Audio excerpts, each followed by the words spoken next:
Está gravando, boa noite. Eu sou o professor Guilherme e para você que está me assistindo no YouTube, clica aqui em se inscrever no canal e deixa também o seu like aqui desse outro lado. Na aula de hoje, nós vamos ver tudo o que você precisa fazer para tirar nota máxima na redação do Programa Nacional Docente, que é o PND. No final, vamos fazer também uma rápida recapitulação para quem vai fazer a prova da PF e também da FUB neste final de semana, no dia 29 de junho. Lembrando que essa aula, para os meus alunos que são da Secretaria de Educação, serve também, tá? Nós teremos o PND, teremos a CEDEST, teremos o Valparaíso e o CNU, que vai sair no dia 14 de julho. Aula de hoje, mais propriamente dita, para o Programa Nacional Docente, comigo e com a professora Maria Luísa. Professora Maria, é com você. Boa noite, gente. Eu vou começar espelhando aqui o material da aula, só um minutinho, para a gente ir acompanhando juntos. Espera, deixa eu colocar aqui. Então, pessoal, vamos lá, vamos conversar um pouquinho sobre essa prova, né? Sobre essa questão discursiva do PND. Gente, a gente vai trabalhar agora com uma coisa diferente do que a gente vem trabalhando em outros concursos públicos. Então, a galera aí da PF, da FUB, e até o pessoal que fez o concurso da Secretaria de Educação, enfim, outros concursos nesse modelo, a gente vai trabalhar com uma coisa um pouco diferente. Por quê? O PND, ele vem com uma proposta de trazer uma questão discursiva e não uma prova discursiva. E isso, a gente tem uma grande diferença em questão de estrutura, né, que é o que eu trouxe, que eu estou trazendo aqui para vocês. Então, eu vou começar trazendo esse paralelo, né, essa diferenciação entre os dois, para vocês conseguirem traçar essa diferença junto comigo. Então, vamos lá. A questão discursiva, ela vai ser mais curta, então ela vai ser mais objetiva, e ela vai ter de 10 a 15 linhas, que é uma estrutura que a gente não está tão acostumado relacionado a outras provas de concurso, né? Enquanto a prova discursiva, ela pode ter de 30 a 50 linhas, e ela vai ser bem mais longa, mais subjetiva, ela pode apresentar uma perspectiva voltada para tipologia textual de dissertação argumentativa, em que você vai construir a sua tese. Porém, aqui o nosso foco vai ser na questão discursiva, que é o que aparece no edital, como questão discursiva. E assim, o edital, ele meio que apareceu fragmentado para nós, né? Então, eu trouxe aqui para vocês, da portaria número 305, 26 de maio de 2025, aqui uma caracterização, né? A parte mais importante que eu encontrei, tanto no edital quanto em outras pesquisas, é sobre a nossa prova discursiva, que nela fala assim: a prova da formação geral docente é componente comum a todas as áreas, por objeto evidenciar a compreensão de temas essenciais a práticas pedagógicas. O que a gente sabe disso? Então, vão ser temas do cotidiano, vão ser temas que fazem parte do cotidiano do pessoal aí da docência, né? Então, eu sou professora de sala de aula, vocês são professores de sala de aula, então vocês vão trabalhar com essa perspectiva de docência, né? Não vai fugir nada disso, vai ser uma coisa bem dentro da realidade de vocês. Então, e contextualizado a parte da legislação educacional e da realidade cultural brasileira. Por isso que é importante que vocês se preparem bastante em relação à Constituição Federal, BNCC, enfim, todo esse aparato legislativo aí. Aí a gente entra nesse segundo artigo aí, que é bem importante, que ele fala: a questão discursiva do componente formação geral docente, além de abordar aspectos envolvendo situação, problema e estudos de caso, afeitos aos objetos de conhecimento da área, também avalia aspectos como clareza, coerência, coesão, estratégias argumentativas, vocabulários e gramáticas adequadas à norma padrão da língua portuguesa. A partir dessa leitura, a gente já sabe que a gente vai trabalhar com a tipologia expositiva. Por quê? Estudo de caso e análise de situação-problema são tipologias expositivas.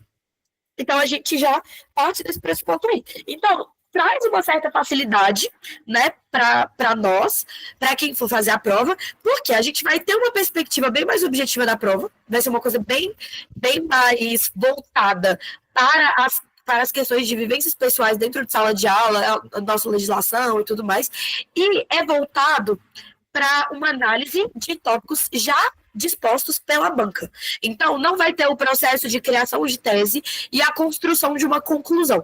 A gente vai trabalhar com uma estrutura bem enxuta, que ela é resumida em introdução e desenvolvimento, voltada para 10 a 15 linhas, e é bem importante que vocês se atentem à objetividade. Então, aqui não é aquele espaço que vocês vão ter para encher linguiça. Vocês não vão ter aquela argumentação e tudo, de ficar desenvolvendo, colocando várias exemplificações. Vocês têm que ir direto ao caso e responder diretamente aquilo que a banca está pedindo a vocês. Então, assim, já está claro aqui que a gente vai ter essa tipologia expositiva, que é voltada para a exposição de fatos. Então, assim, você não vai trabalhar a argumentação pautada no achismo individual e amparado a argumentação, nas argumentações do repertório. Você vai responder aquilo que a banca vai propor a vocês. E isso é importante que vocês se atentem durante a construção do texto. E aí eu trouxe aqui um pouco sobre a tipologia textual expositiva. Então aqui a gente vai ter, vai haver a presença dos tópicos trazais, né, que são esses argumentos obrigatórios. Provavelmente serão 2. Vai ter a necessidade de que o autor ele analise aquilo que foi proposto pela banca. Então, a banca ela já vai dar a tese que vai ser trabalhada. Não precisa haver esse processo de construção da tese. Geralmente, quando isso acontece, né, geralmente quando você tem uma questão que é mais curta, a gente sempre vai propor que seja tudo bem, bem sucinto, né, para que você vá direto ao ponto, até porque a gente está falando de questões dissertativas que vão ter de 1 a 2 parágrafos. Então, tem que ter bastante objetividade.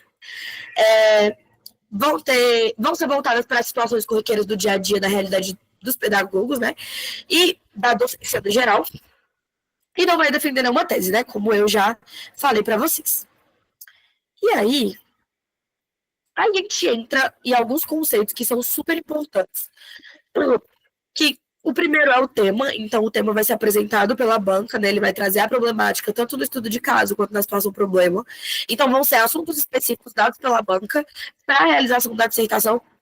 Coloquei dissertação porque o estudo de caso e a situação problema não deixam de ser um processo de dissertação, né? Só não vão ser aquela estrutura de dissertação argumentativa ou dissertação expositiva de 30 linhas que vão ter aquela composição de introdução, desenvolvimento e conclusão. A gente vai ter os argumentos, que vão ser as estruturas textuais que vão ser analisadas, né? E fundamentadas. Então, assim, os argumentos, eles vão ser aquilo que vocês vão usar para amparar a argumentação de vocês. Então, por exemplo, é bom que vocês sempre tenham em mente argumentos universais. Então, o domínio da BNCC, né, de determinadas leis, claro que não dá para decorar tudo, mas alguns pontuais que sirvam como coringa para você encaixar em qualquer situação. Tem também a questão da Constituição Federal, que é super importante, artigo 5º, artigo 6º, que são muito comuns. Então, assim, é importante que vocês tenham esse amparo, né, de uma argumentação sólida que seja amparada na legislação. E que são coringas. Então, independente do tema, vocês vão conseguir inserir algum desses argumentos dentro do texto, que é o que vai dar a base científica para o texto de vocês, né? Então, aí a gente tem a questão da apresentação, que a gente fala de legibilidade, respeito às margens, ausência de rasuras, espaçamento entre palavras. Então, não é para deixar aquele grande espaçamento, é para respeitar as margens. Se você vai separar a palavra, ou você pode separar tanto na linha, né, quanto embaixo, mas assim, se você separou o primeiro em cima, então todos do texto vão ser em cima. Deixa eu demonstrar a eles aqui como que faz isso. Deixa eu ligar minha mesa digitalizadora. Tudo bem. Então, assim, essa questão de apresentação é super importante. Então, assim, não é sobre letras bonitas, é sobre letras legíveis. Fazer uma boa diferenciação entre letras maiúsculas e letras minúsculas, isso é muito importante. Porque tem gente que tem a mesma letra M maiúscula para minúscula, e isso vai tirando nota de apresentação, vai dificultando a leitura da banca. Então, muita atenção a isso. Rasura. Gente, se vocês errarem, só um risquinho em cima da palavra, tá? Não precisa passar a caneta várias vezes. Circular. escrever em cima, você passa um traço e continua na mesma linha. Beleza? Vamos ver como que se faz isso, gente, na prática? Olha só, quando você entra para a mentoria do PND ou da Secretaria de Educação, você vai receber, além do seu guia de estudos, né, que a mentoria é um acompanhamento completo e individual, tanto para a prova objetiva, assim como para a prova discursiva. Aqui na prova discursiva, além das aulas ao vivo, todas as quintas-feiras, de redação e de português, você também recebe o e-book completo, que ele tem o passo a passo do que é a redação. Aí ele fala aqui, ó, sobre as tipologias textuais dissertativas. Faz o conceito aqui para você, olha só, o que é a dissertação? A dissertação é um gênero textual que se utiliza da argumentação como base para a defesa de um ponto de vista, assim como a professora acabou de dizer. Aí ele traz aqui para a gente que a nossa redação vai ser o texto dissertativo argumentativo. Olha aqui dentro do e-book o que é o texto dissertativo argumentativo do seu material de apoio. É um texto em que o autor precisa deixar clara a sua tese. Lembrando que para o PND, a tese já vai ser apresentada na prova. É isso mesmo, professora Maria Luísa? Isso. A gente trabalha e tem essa variação aí de texto dissertativo argumentativo e texto dissertativo expositivo. Isso. Aí o e-book diz aqui, ó, que você deve trabalhar a construção por meio dos argumentos. Que argumentos são esses? Olha só, primeiro vamos ver rapidinho aqui a estrutura, ó, que você encontra no seu e-book. Ele traz aqui para você a estrutura de introdução, desenvolvimento e conclusão, porém no PND ele quer que você faça uma resposta direta, né? A professora falou que quer que você faça uma resposta direta.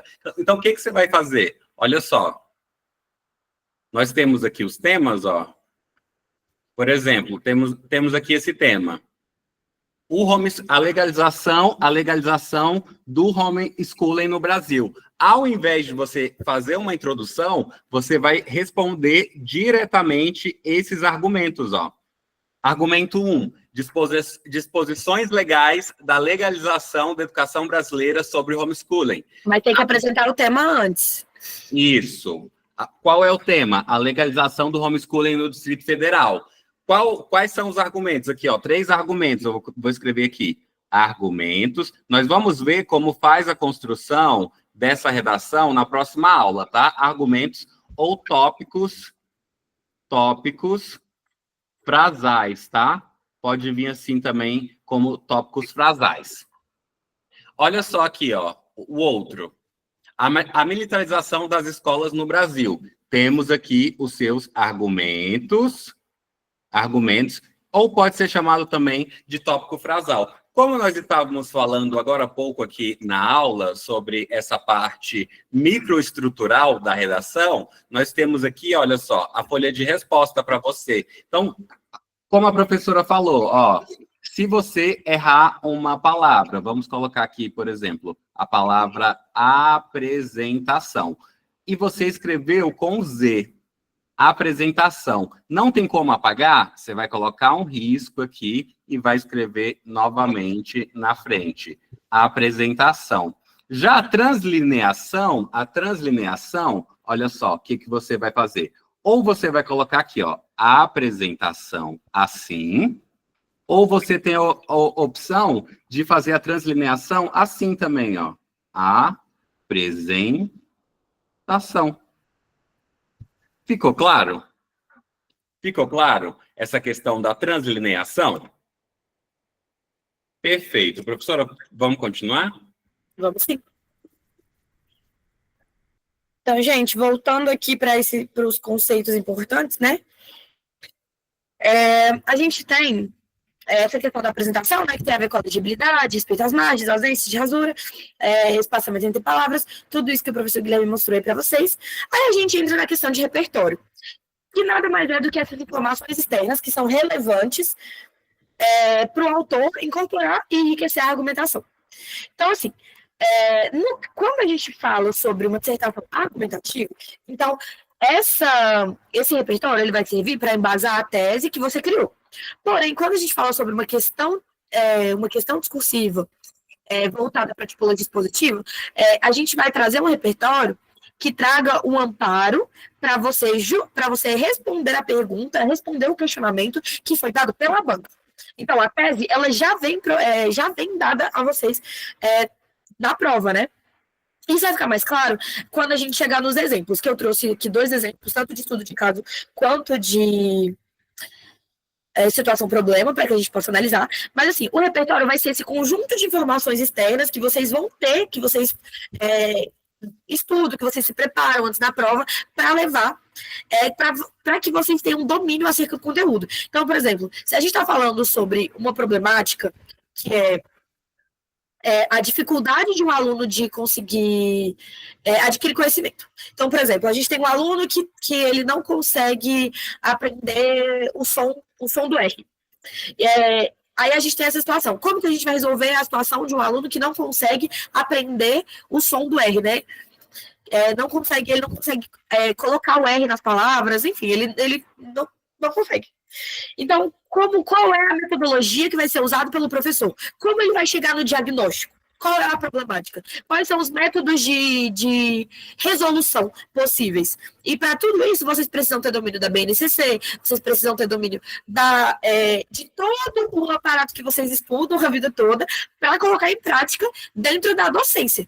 Então, quando a gente fala sobre essa questão de repertório, a gente está falando sobre informações que vão ser chaves para desenvolver a argumentação de vocês dentro do texto. Então, assim, por isso que é sempre bom que vocês preparem com antecedência os repertórios de vocês, que vocês vejam coisas atuais e voltadas, né, para a área de vocês, porque não vai se afastar disso, é tudo voltado para questões específicas. Então, é bem importante que vocês se atentem a repertórios voltados para a área da educação. Em relação à coesão, ela vai ser uma conexão e harmonia entre os elementos textuais. Então, frase, oração, período, parágrafo, que vai garantir que as ideias se encaixem de forma lógica e fluida pelo uso de conectivos, pronomes, variação lexical, figuras de linguagem. Então, assim, eu sempre bato na tecla da seguinte informação. O texto, ele é uma unidade. Não adianta que você tenha escrito um excelente primeiro período e escrito um excelente segundo período se eles não se conectam, se eles não têm sentido, se eles não estão em harmonia.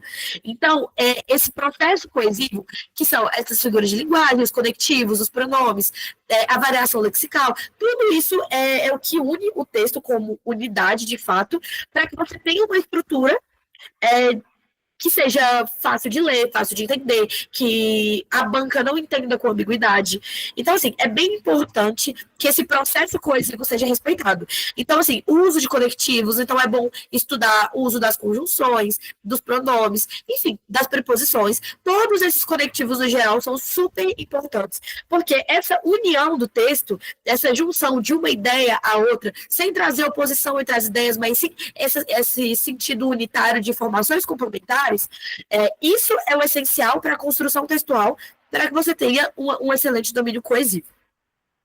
E a coerência é o sentido lógico e harmônico e que as ideias se conectam. Então, por exemplo, se você está falando de homeschooling e você está seguindo uma tese que já foi orientada pela banca, você vai se ater àquela tese que foi proposta a vocês. Cuidado com o fato de que, às vezes, as pessoas se contradizem, trazem informações e outras ideias que não concordam com as informações dadas anteriormente, o que traz uma falta de coerência. Então, isoladamente, são duas informações que têm sentido, que estão corretas, mas elas juntas dentro do mesmo texto trazem uma falta de coerência absurda, né, que faz com que a banca leia e não entenda bem qual é a proposição, qual é a tese que está sendo sustentada. Então, é bem importante que vocês se atentem aos elementos de coerência também. Beleza? Há alguma dúvida em relação a esses conceitos?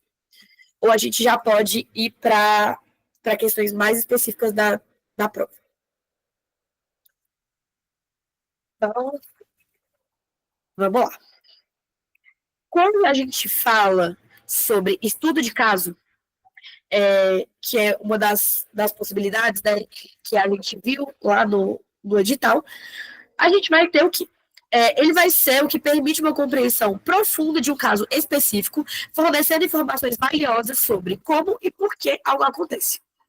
Então, a gente vai analisar de alguns aspectos. Primeiro, a gente vai ter uma análise aprofundada desse estudo de caso, que vai ter uma investigação com detalhes e coleta de informações. Então, vai ser aquele momento em que você vai pegar o seu repertório, vai analisar as informações que você tem para sustentar a argumentação que vai ser proposta pela banca dentro daquela topicalização que a gente já mostrou.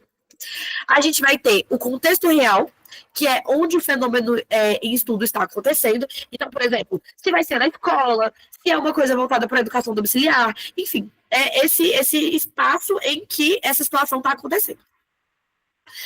Exploração do como e por que o fenômeno ocorre e por que ele ocorre daquela forma. Então, por exemplo, aquele exemplo que eu dei. Se a gente tem um aluno que ele tem dificuldade de aprendizado em alguma coisa, vamos supor que é em matemática, ele tem dificuldade na soma. Então, a gente vai fazer uma análise dessa problemática baseada no contexto real, que está sendo inserido dentro da escola, né, um problema que acontece dentro da escola. E como que acontece? Como é a dificuldade do aluno? Ela é oral? Ela é escrita? E por que ela acontece? Que aí parte da análise do profissional da educação é analisar e prever um diagnóstico, propor um diagnóstico e uma resolução acerca daquilo que vem acontecendo. Então, o como e o porquê da problemática. Então, assim, como esse fenômeno vai ocorrer e por que ele vai ocorrer. E aí a gente vai ter o processo de generalização, que serve para você identificar padrões e generalizações que podem ser aplicados a outros casos semelhantes. Então, o estudo de caso é você analisar um caso individual, mas você conseguir trazer também essa perspectiva geral, porque você não vai ter muitas das vezes, esse problema que esse aluno está tendo não vai ser exclusivo desse aluno. Então, vocês vão entrar em outras salas de aula que vão ter outros alunos que vão ter o mesmo problema. Então, esse processo de generalização é você encontrar um padrão. Então, por exemplo, se um aluno tem um problema de aprendizado com a soma, mas pode ser que no português ele tenha com o uso dos dois S's e de um S e o C cedilha. Então, assim, pode ter dificuldades diferentes, mas ocorre da mesma forma e segue o mesmo padrão. E a partir dessa padronização, dessa generalização, vocês conseguem prever, né? Vocês conseguem prever uma linearidade dentro dos casos e, assim, causar uma resolução para a questão. E aí, esse é o processo do estudo de caso, que é realmente você analisar o caso, partir do individual para o geral. Ai, gente, meu gatinho aqui tentando subir na minha mesa. Enfim. Aí a gente entra no último ponto, que é o uso de diversas fontes de evidência. Então, é importante que você use informações, entrevistas, documentos, observações, para ter uma observação completa do caso. Então, não pode partir apenas de uma perspectiva individual e de achismos. Nenhuma dissertação se ampara a partir dos seus achismos. Muito menos a expositiva, que é voltada para os fatos já expostos pela banca. Então, você não tem o trabalho de pensar em qual vai ser a sua tese, qual vai ser a problemática, qual vai ser o caso. A banca vai entregar tudo isso para você e vocês vão, a partir dessa análise individual, desse contexto, dessa exploração, dessa generalização, vocês vão baseados nessas informações, usar das suas fontes de evidência, que vão vir lá do repertório, né, que foi o que eu acabei de falar. Então, daquela preparação prévia que vocês fazem antes de chegar na prova, para que vocês consigam ter embasamento para sustentar essa argumentação dentro do estudo de caso. Tudo bem? Basicamente, é LDB, BNCC, temas educacionais pedagógicos, legislação e currículo e produção de conhecimentos e processos de ensino e aprendizagem. Perfeito. Alguma dúvida, gente, relacionado ao estudo de caso? Ou eu posso já seguir para a situação problema? Então, vamos lá. Situação problema. A gente vai ter alguns elementos também, quase seguindo a mesma linha, né, de pensamento. Então, a gente vai ter o problema, que vai ser essa situação desafiadora que requer a busca por soluções. Então, a banca vai te dar uma problemática para você poder analisar, vai dar o contexto, assim como lá no estudo de caso, que vai ser esse cenário onde ocorre, e vai te dar uma tarefa, né, que é uma atividade que o aluno deve realizar para resolver o problema. Exigindo o uso de conhecimentos e habilidades específicas, que aí entra o que o professor Guilherme acabou de falar, gente. Focar nisso mesmo, LDB, BNCC, tudo isso é super importante para que vocês consigam desenvolver a questão discursiva de vocês. Então, a gente vai ter aí essa tarefa, que é o que vocês vão Como que as propor. bancas costumam cobrar, professora? Deixa eu fazer aqui um adendo. Geralmente, igual está no e-book, deixa eu mostrar aqui, ó, bem rapidinho, para a professora finalizar para vocês. Olha só, como que a banca costuma cobrar, gente? Ela vai trazer, olha só, o tema, o fenômeno da evasão escolar em pauta. Qual outro aqui? A violência familiar e o papel da escola. Eles vão pegar um tema educacional e vão juntar com o aspecto da atualidade e vai trazer esses argumentos e tópicos frasais, como a gente falou para vocês aqui, ó. Tá bom? É um tema da educação em contextualização com a atualidade. Professora? Ai, meu microfone desligou aqui. Então, vamos lá, gente. Então, é isso que o professor Guilherme falou. Então, se atentem a essas questões específicas. E aí, a gente entra na situação problema, nesses obstáculos da situação problema.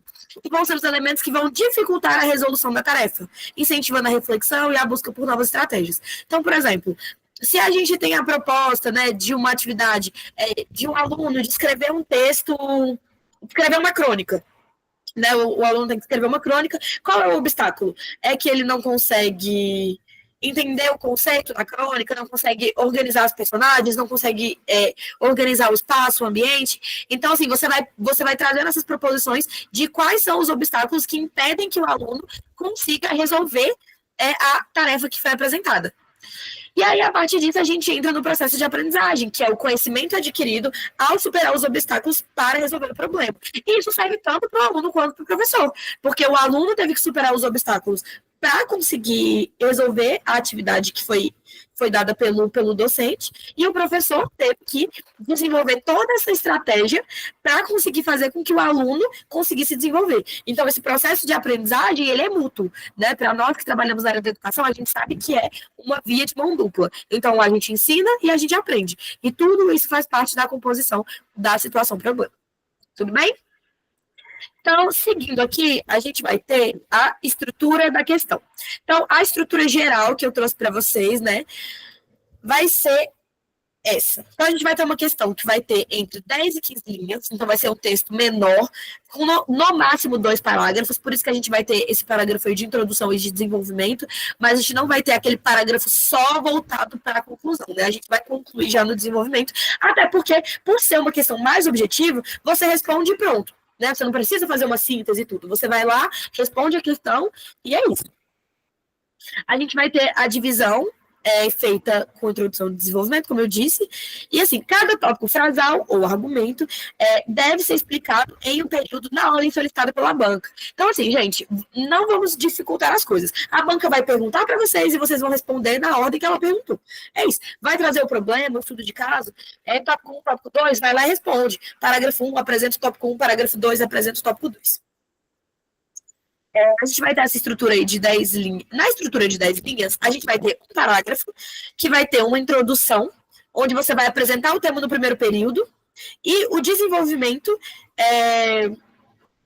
que vai ter nos períodos subsequentes, você vai colocar um período para cada tópico obrigatório, que no caso, eu parto do pressuposto de que serão 2, por conta do tamanho, né? Então vai ser um texto bem mais curto. Então, a gente vai ter, na estrutura de 10 linhas, um parágrafo com a apresentação do tema no primeiro período, e segundo e terceiro período podem ter mais, mas a princípio, segundo e terceiro período voltados para os 2 tópicos obrigatórios. Tudo bem? Então é isso, gente, bem objetivo. A banca perguntou, vocês responderam. Sem enrolação, sem injeção de linguiça. É sempre bom focar. Quanto mais objetivo for a resposta, melhor. Estrutura de 15 linhas. Você vai ter 2 parágrafos, vai ter um de introdução, que vai resumir esse conteúdo, né? Vai apresentar o tema e resumir o conteúdo do primeiro período, e vai ter o tema no segundo período. Então, você vai trazer uma síntese no primeiro e o tema no segundo período, e o segundo parágrafo que vai ser de desenvolvimento, que ele vai apresentar cada tópico em períodos separados. Então, cada tópico tem que estar separado dentro de um período, para que fique claro para a banca que você está respondendo individualmente cada coisa que está sendo solicitada, entendeu? Para que não haja ambiguidade, dificuldade de compreensão, para que tudo fique bem nítido, bem compreensível. Aí, pessoal, a gente entra, eu trouxe exemplos aqui para vocês, eu criei e trouxe para que vocês pudessem ver, todos voltados, né, para essa área da pedagogia e tudo. Então, vamos lá. Exemplos de propostas, proposta de situação problema. Vamos lá. Vai ser uma questão discursiva de 10 linhas, esse exemplo que eu vou dar, e vamos lê-lo juntos. Em uma escola pública de ensino fundamental, a equipe gestora observou um crescimento significativo nos casos de dificuldade de aprendizagem entre os alunos do sexto ano, especialmente nas disciplinas de língua portuguesa e matemática. Muitos alunos demonstram baixa autoestima acadêmica e resistência em participar de atividades propostas, o que tem gerado desmotivação e aumento da evasão escolar parcial, faltas frequentes. Diante desse cenário, proponha soluções que possam estimular a participação ativa dos alunos e promover o desenvolvimento de competências essenciais para a aprendizagem. Utilize os seguintes itens como base para a sua dissertação. O papel das metodologias no processo de ensino-aprendizagem e a importância da valorização do protagonismo estudantil no ambiente escolar. Então, assim, aqui a primeira coisa que a gente tem é onde acontece, né, a gente tem o cenário, que é uma escola pública de ensino fundamental. A gente tem a equipe gestora como visualização desse problema, desse crescimento de problema.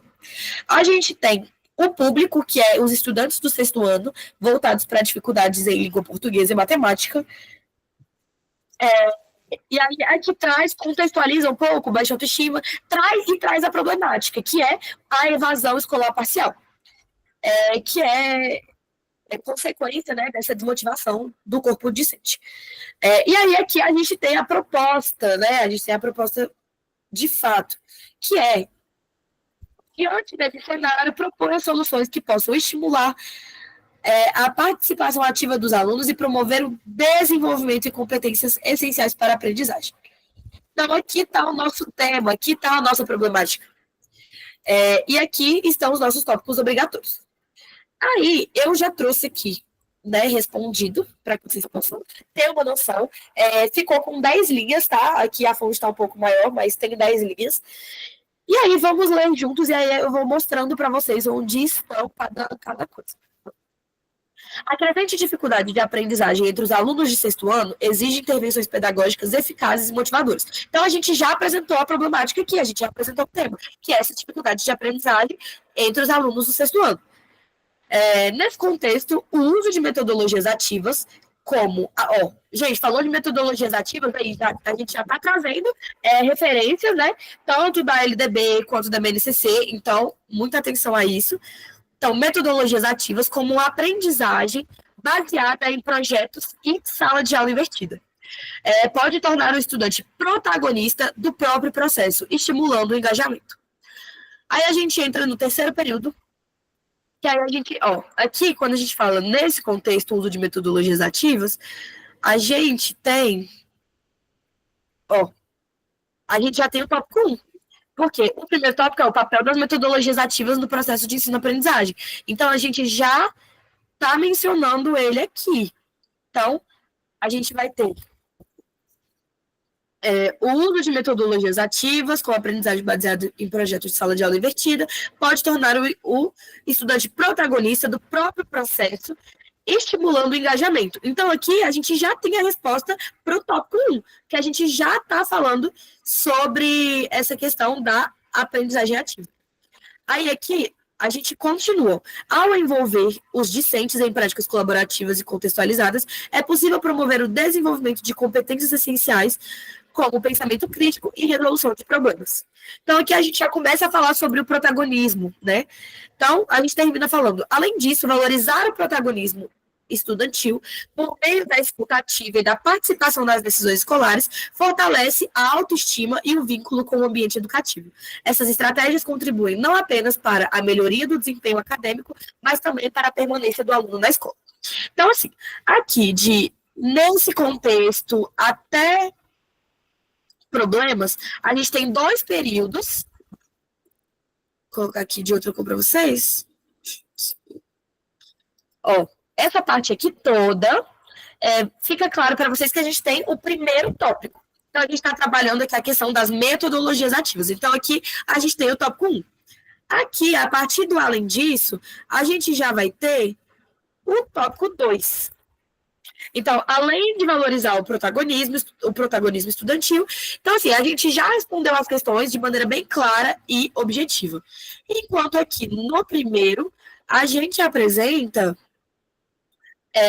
o tema e a problemática que já foi desenvolvida ali, que já foi proposta dentro da situação problema. Então, aqui a gente tem essa apresentação para vocês, que aí, com essas cores nítidas, acho que fica mais claro, fica mais fácil de vocês conseguirem identificar. Saindo da situação problema, alguma dúvida, gente? Deixa eu voltar aqui. Alguma dúvida na situação problema? Todo mundo conseguiu identificar, todo mundo conseguiu ver. Fora isso, vocês vão ver que tem nesse contexto, além disso, que é o uso de conectivos que trazem esse processo coesivo para dentro do texto. Tudo bem? Então, vou continuar. Se alguém tiver alguma dúvida, pode me interromper, tá?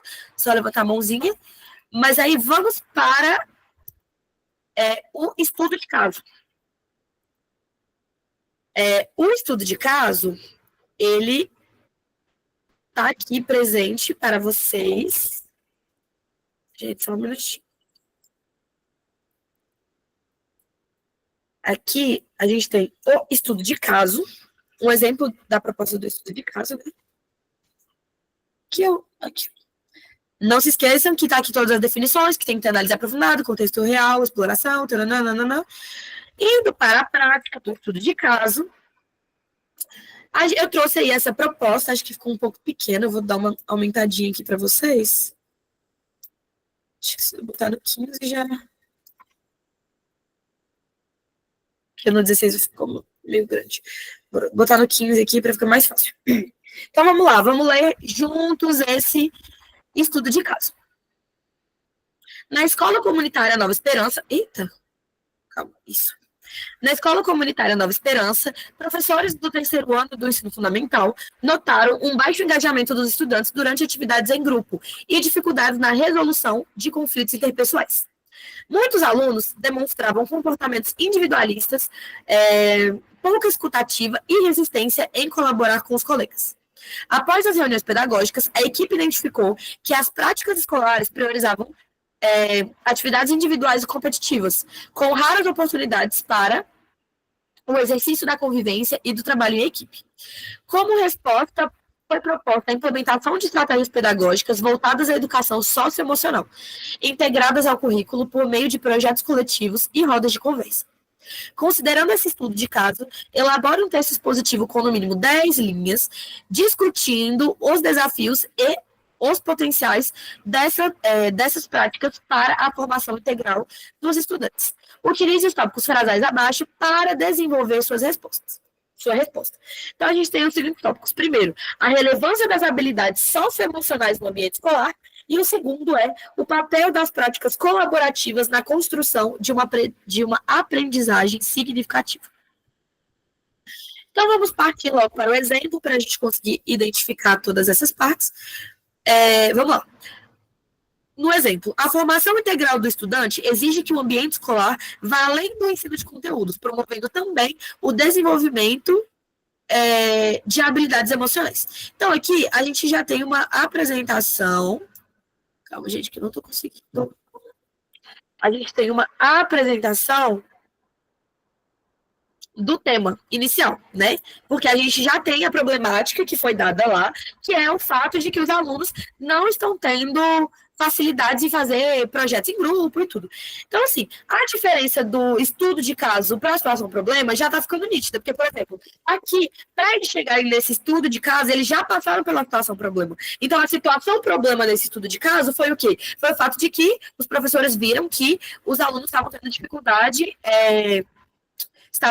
dificuldades para exercerem, para para participarem de atividades coletivas. Então, essa seria a nossa situação problema. Só que aqui a gente parte de outras questões. Então, aqui não é só essa situação, porque aqui ela já foi analisada, os professores já discutiram acerca do assunto e eles já traçaram um diagnóstico. Né? Então, a gente já tem um diagnóstico aqui, que é essa questão do comportamento individualista, que é incentivado pela escola por conta dessa questão de competitividade. E aí, a gente vai ter essa questão de que temos que trazer esse estudo de caso, né? A gente já tem um diagnóstico acerca da problemática, e a gente vai trazer esse texto expositivo, e a gente tem que falar da relevância das habilidades socioemocionais no ambiente escolar primeiro. Então, vamos começar falando desse primeiro. Então, vamos lá. A capacidade de lidar com emoções, cooperar com colegas e resolver conflitos é essencial para a convivência saudável e aprendizado coletivo. Ao incentivar essas competências, a escola atribui para a construção de um clima escolar mais empático e colaborativo. Então, a gente tem aqui... Não, esse verde ficou... Vou colocar um verde mais escuro. Aqui a gente tem o nosso primeiro tópico, tá? Então, o nosso tópico era a relevância das habilidades socioemocionais no ambiente escolar, e aqui a gente fala que é importante para resolver conflitos, convivência saudável, aprendizagem coletiva e tudo mais. A gente tem, nesse contexto, a prática pedagógica colaborativa, como projetos em grupo, rodas de conversa, dinâmicas de cooperação, permitem que os alunos aprendam um com o outro e sobre o outro. Essas estratégias favorecem o engajamento e autonomia e respeito mútuo, criando experiências significativas de aprendizagem. Assim, ao valorizar o aspecto humano do processo educativo, a escola amplia sua função social e contribui para a formação de cidadãos mais conscientes, preparados para os desafios da vida e sociedade. Então, o segundo tópico era o papel das práticas colaborativas. Então, aqui, a partir desse processo de práticas pedagógicas colaborativas, a gente já está respondendo o segundo tópico. Então, a gente tem essa contextualização do tema de vermelho, a gente tem o tópico 1, que é trazido no primeiro parágrafo, e a gente tem o segundo parágrafo para desenvolver o segundo tópico. Tudo bem? Gente, essa é uma aula mais introdutória, né? Então eu trouxe essa estruturação para vocês, que vocês não estão tão habituados. Geralmente é uma dissertação argumentativa, uma dissertação expositiva, né? Com questão de 30 linhas.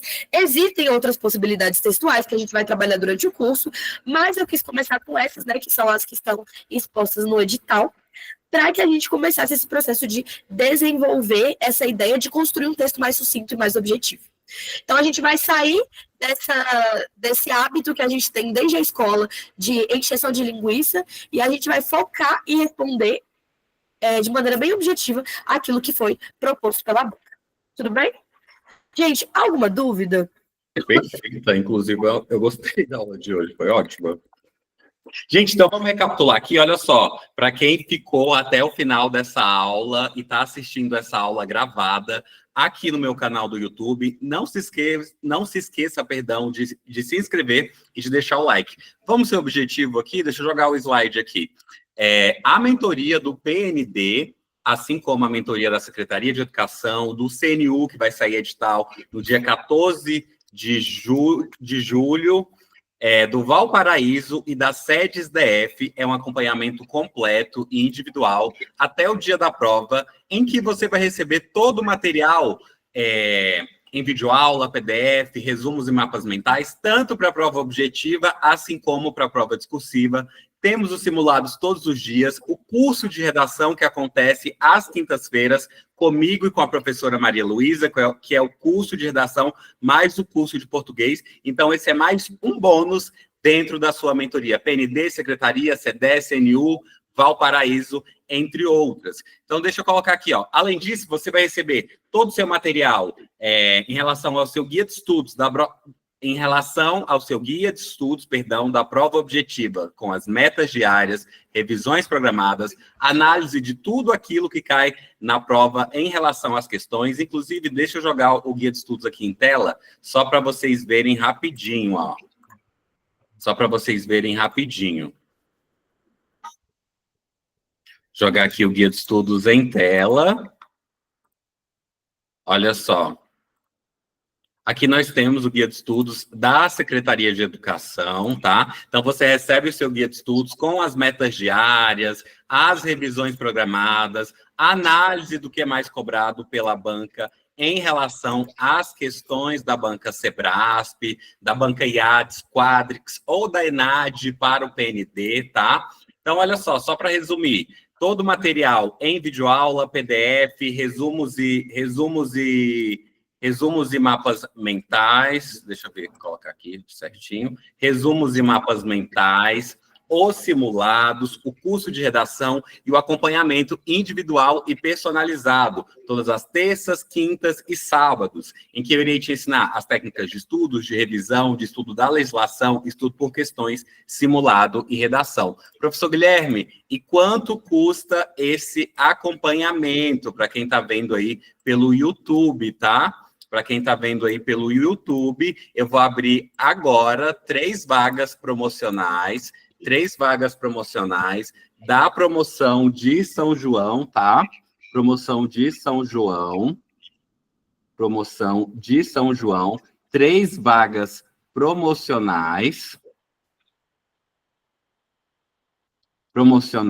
de acompanhamento por 1 ano, tá, gente? Você fica aqui comigo por 12 meses. Aí nós vamos passando pela prova do PND, secretaria, CNU, a prova do seu estado aí. Professor, quanto que tá a mentoria? Ela tá saindo de R$ 1.500 por apenas 8 vezes de 140 no cartão de crédito ou R$ 697 à vista. Apenas 3 vagas disponíveis na promoção de São João ou disponível até essa sexta-feira, 27 de junho. É isso, eu agradeço a aula à professora Maria Luísa, obrigado a todos os alunos presentes e você que está assistindo. Gente, muito obrigado também. Antes de vocês irem embora, eu queria comentar um pouquinho sobre a prova da PF. Quase que eu esqueço, quero falar bem rapidinho, porque eu acho que a gente já falou bastante. Gente, quem for fazer a prova, vai tranquilo, sigam o modelo do e-book, que está muito bem estruturado. Então, não se esqueçam de apresentação, apresentar a tese, a argumentação, tragam um repertório variado, não fiquem repetindo palavras, já levem, repertórios universais, que são aqueles que vocês sabem que vão inserir, né, que vão caber em vários aspectos. Organizem bem as ideias de vocês, façam um mapa mental. Houve aulas em que eu mostrei para vocês, né, trouxe mapas mentais. Então, assim, quem não tem acesso, entre em contato com o professor Guilherme para vocês revisarem isso. Então, façam um mapa mental antes da prova, não se desesperem. Primeiro parágrafo de desenvolvimento, trabalho, argumento 1. Segundo de desenvolvimento, argumento 2. Terceiro parágrafo, terceiro argumento e conclusão. Usem o esqueleto de redação que está aqui dentro do e-book, ó, como está na tela. Temos os temas aqui também dentro do seu e-book. Treinem, tá, gente? A professora Maria Luísa e eu preparamos esse material juntos e está aqui disponível para você que já faz parte da mentoria e quem ainda não faz, entre em contato comigo lá no WhatsApp e aproveite a promoção de São João. A próxima promoção agora, só lá na Black Friday. É isso, gente. Um beijo no coração de vocês, um grande abraço e a gente se encontra novamente no sábado às 15 horas e todas as terças-feiras nós temos as técnicas de estudo, de revisão, estudo da legislação e questões e às quintas-feiras nós nos encontramos com a professora Maria Luísa para o curso de redação e o curso de português. Professora Maria Luísa, o que nós teremos na semana que vem? Então, eu queria lançar um desafio aí para que vocês tentem fazer já um estudo de caso e esqueci, me fugiu o nome agora.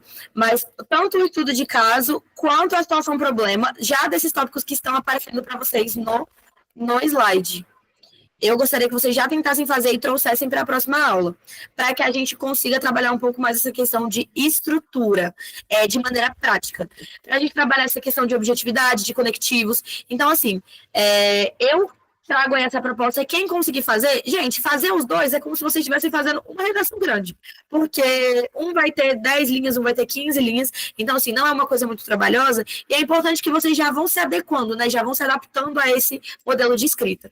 Então, quem conseguir já trazer, né, para a próxima aula, para a próxima quinta-feira, vai ser muito bacana que a gente vai desenvolver um pouco isso, vai falar sobre outras possibilidades de prova, e a gente vai falar também um pouco sobre, eu quero trazer um pouco para vocês sobre a questão de conectivos e união textual, que eu acho que vai ser super importante na hora da gente organizar um texto que só tem um parágrafo, né? Porque às vezes, por ter um parágrafo só, acaba ficando muita informação junta, muito desorganizado, e vocês acabam perdendo nota por conta dessa desorganização. Então, eu quero falar sobre esse processo de organização desse texto mais sucinto.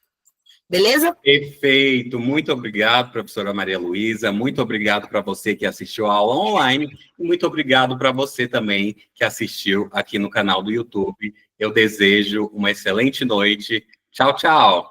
Tchau, tchau, boa noite.